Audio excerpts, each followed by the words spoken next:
So we're going to do the rear brake on this 8384 200E Honda three-wheeler. Step 1's remove to the wheel, 4 12mm nuts, and then jack up the rear end. The tire's off, got the back end jacked up. Next thing you want to do is remove all of these 10mm from around your cover here, drum cover. And then pull the drum cover off. The bolts out, cover's loose. Doesn't look like it's been serviced in a long time. A lot of dirt fell out. Yeah, as you can see, a lot of mud and dirt and rust packed in there. Clean that out. Try to get that drum off.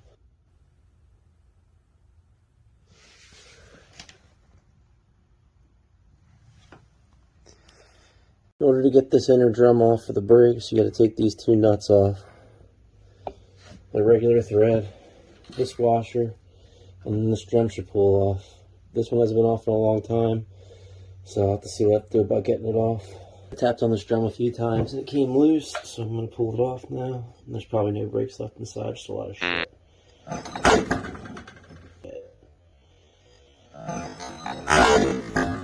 Get this all cleaned up.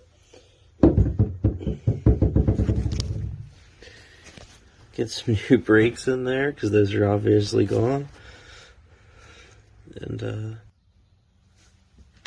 alright, so I found some other problems here. This, thing here is what turns your brakes apart and stops you. It's seized in there. It has a splined end on the back of it that, this arm goes over, your brake cable goes through. It's a 10mm on the back, and that's keeper and the spring all come off. But I'm going to have to try to tap that out and clean it all up, and hopefully it'll turn in there then.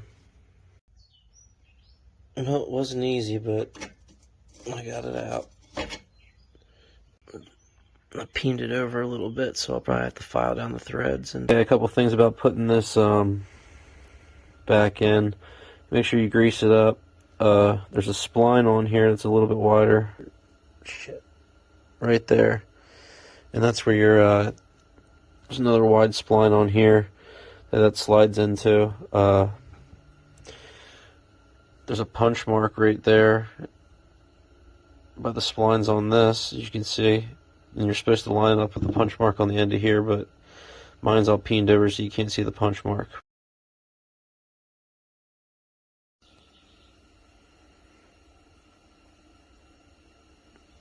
Alright, so I got the piece all cleaned up. I'm going to stick it back in, and we're going to get these brakes back on this 200E.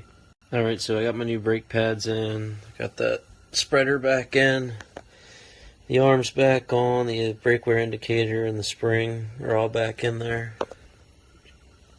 You can see. Just got to put the bolt on and then put the brake cable through, and hopefully I'm in the right spot because I didn't have those punch marks that lined up. So I got the cable back on, brakes are all hooked up, and if I hit the brake pedal, you can see the brakes spread a little bit. I'll have to adjust them, but we'll get the drum on and see what I can do. Alright, we got our drum back on, your one washer, got the inner nut on, get the outer nut back on, get it all tightened up, and then get the dust shield back on. We got our second jam nut on. Going to put our dust shield back on. In the manual it says to pop the seal out and grease it, but you can see it's pretty well shot, so I'll see what I can do. I'll have to replace it another date. Some grease on the seal like it said. Don't forget to put your gasket on. This is a beater, so I'm just going to use the old one. Alright, we got the hub back on, the dust cover, everything bolted down. Tighten this all down, put the wheel back on, and adjust the brake. So I adjusted the brake. You put 10mm up here, hold that, and tighten this 12mm nut down here. And we got nice tight brakes now.